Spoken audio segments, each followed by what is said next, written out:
दिसते ना एकदम स्ट्रीट स्टाईल कच्ची दाबेली। नमस्कार मित्रांनो, मी काव्या केकेस किचनमध्ये तुमचं मनापासून स्वागत करते। तर आज आपण बनवणार आहोत कच्ची दाबेली। अगदी सोप्या पद्धतीने कशी बनवायची हे बघण्यासाठी हा व्हिडिओ शेवटपर्यंत नक्की बघा। मित्रांनो, कच्ची दाबेली बनवण्यासाठी लागणारे साहित्य आपण इथे बघूया। तर इथे मी 3 बटाटे उकडून घेतलेले आहेत। तर सर्वप्रथम आपण दाबेली मसाल्यासाठी लागणारे साहित्य बघूया। तर इथे मी 5 ते 6 मिरच्या घेतलेल्या आहेत, लाल तिखट मिरच्या।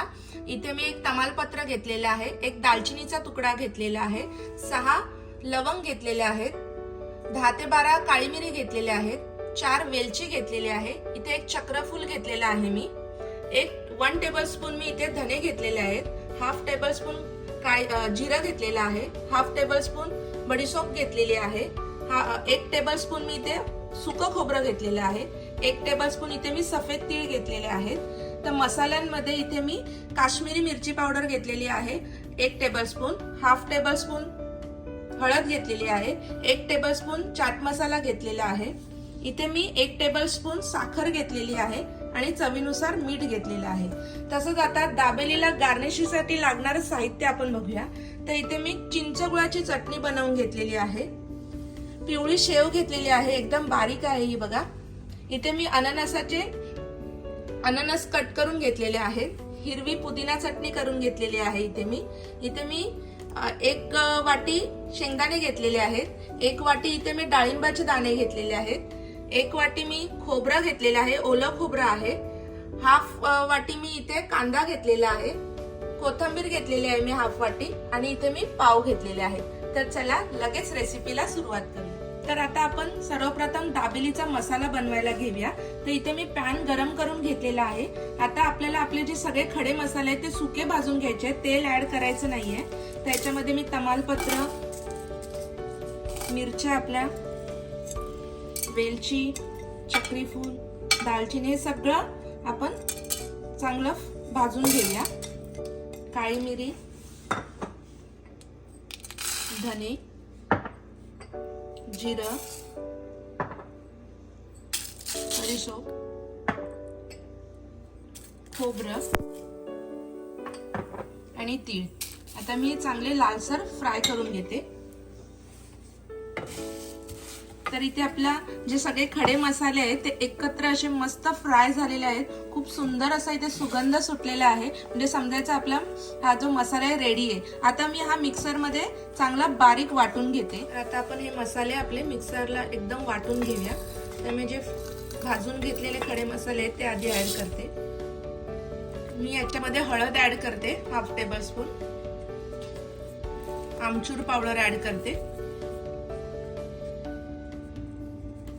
हाफ टेबलस्पून मी जो आपला काश्मीरी मिरची पावडर घेतलेली आपण ती मी ऍड केलेली आहे इथे, आणि मी इथे ही साखर जी आपण घेतलेली ती सगळी ऍड करते। आणि आता आपण मिक्सर मध्ये हे चांगलं असं बारीक त्याची पेस्ट करतो। इथे आपला दाबेली मसाला रेडी झालेला आहे, खूप झटपट होतो हा, आणि खूपच ह्याच्यामुळे आपली दाबेली खूप चवीला अप्रतिम लागते। हा मसाला तुम्ही करून एका एअरटाईट कंटेनर मध्ये स्टोर करून सुद्धा ठेवू शकता, म्हणजे तुम्हाला जेव्हा कधी दाबेली बनवायची इच्छा होईल तेव्हा तुम्ही दाबेली बनवू शकता। तर मी आता हा मसाला सगळा काढून घेते एका प्लेट मध्ये। तर आता आपण इथे शेंगदाणे मसाल्यामध्ये रोस्ट करून घ्यायचे आहेत। तिथे मी शेंगदाणे घेतले, हे कच्चे शेंगदाणे आहेत। ह्याची सालं काढण्यासाठी मी काय केलं, ओव्हन मध्ये 1-2 मिनिटं त्यांना ठेवल्यामुळे त्याची सालं पटापट निघाली। तुमच्याकडे जर ओव्हन नसेल तर तुम्ही तव्यावर फक्त 1-8 मिनिटं असं परतवून घेतला तरी त्याची सालं पटापट निघतील। आपल्याला ते चांगले भाजून नाही घ्यायचे आहेत। तर ह्याच्यामध्ये मी आता मसाले सुद्धा ऍड करते। तर मी हा लाल काश्मीरी मिरची पावडर थोडीशी चवीनुसार, चाट मसाला, आणि आपण जो दाबेली मसाला केला होता तो थोडा मी याच्यावर ऍड करते। जेवढे शेंगदाणे आहेत त्याच्यानुसार थोडा ऍड करा, आणि याला मिक्स करून घेते मी। चवीनुसार थोडंसं मीठ ऍड करते मी, आणि आता ह्याला चांगलं आपण शेंगदाण्यांमध्ये मिक्स करून घेऊया।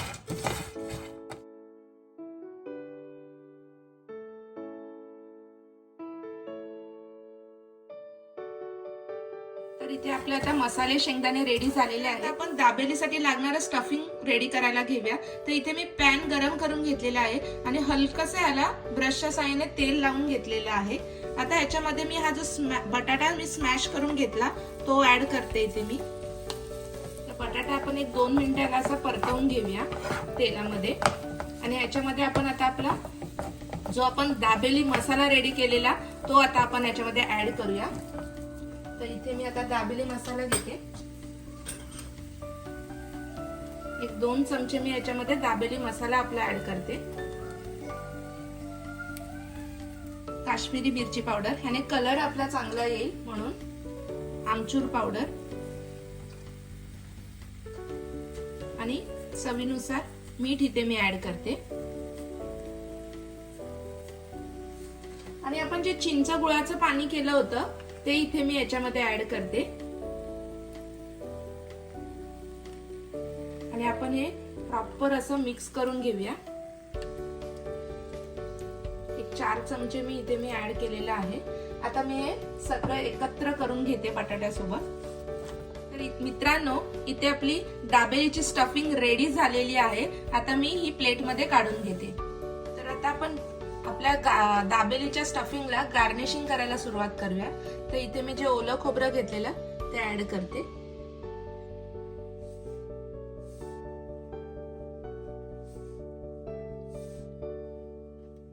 चवीनुसार तुम्ही ऍड करा.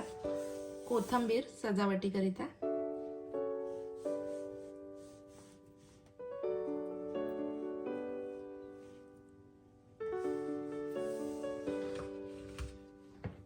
आपण जे शेंगदाणे रोस्ट करून घेतलेले ते इथे मी ऍड करते.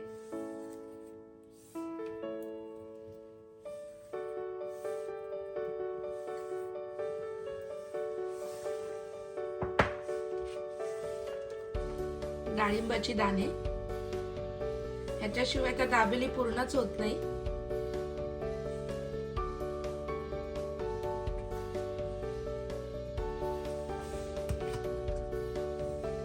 आणि अननस, हे अननसचे काप सुद्धा इथे मी ऍड करते.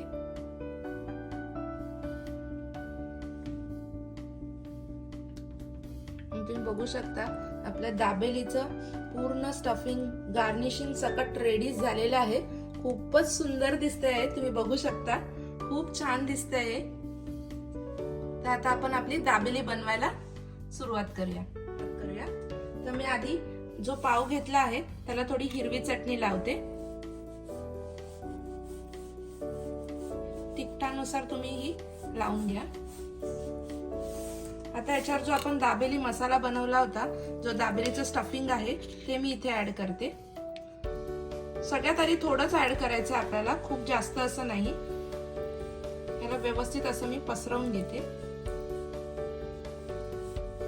इथे आता मी थोडासा कांदा ऍड करते. अगदी थोडा ऍड करायचा आपल्याला. त्याच्यानंतर जे शेंगदाणे आपण रोस्ट करून घेतले होते ते सुद्धा इथे मी ऍड करते. शेव,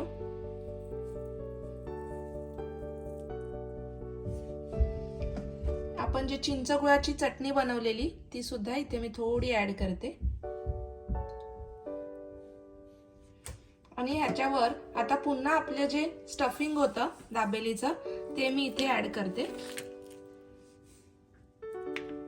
वरून पुन्हा ऍड करून घ्यायचं आहे. तर इथे आपली दाबेली रेडी झालेली आहे. तर आता आपण ही पॅन मध्ये बटर मध्ये थोडंसं फ्राय करून घेऊया. तर इथे मी बटर लावते इथे पॅनला. आणि एकाच साइडने आपल्याला इथे थोडंसं असं गोलसर फिरवून घ्यायचं आहे. थोडंसं फ्राय करायचं आहे. तर आता मी दाबेलीला चारी साइडने शेव लावून घेते. तर इथे आपली तुम्ही बघू शकता कच्ची दाबेली रेडी झालेली आहे. खूपच सुंदर लागते ही चवीला आणि खूप झटपट होते. अशा पद्धतीने तुम्ही घरी नक्की ट्राय करून बघा, तुम्हाला नक्की आवडेल. आता मी अशाच प्रकारे सगळे दाबेली करून घेते आणि ह्याला प्लेटमध्ये सर्व करून घेते. तर मित्रांनो, तुम्ही बघू शकता आपली इथे कच्ची दाबेली रेडी झालेली आहे। तुम्ही ही रेसिपी नक्की ट्राय करा। तुम्ही घरच्या घरी कच्ची दाबेलीचा आस्वाद घेऊ शकाल। आणि जर तुम्हाला ही रेसिपी आवडली तर तुमच्या प्रतिक्रिया आम्हाला कमेंटद्वारे नक्की कळवा। केकेज किचनला लाईक, शेअर आणि सबस्क्राईब करायला विसरू नका। तुमच्या मित्र परिवारासोबत ही रेसिपी नक्की शेअर करा। धन्यवाद।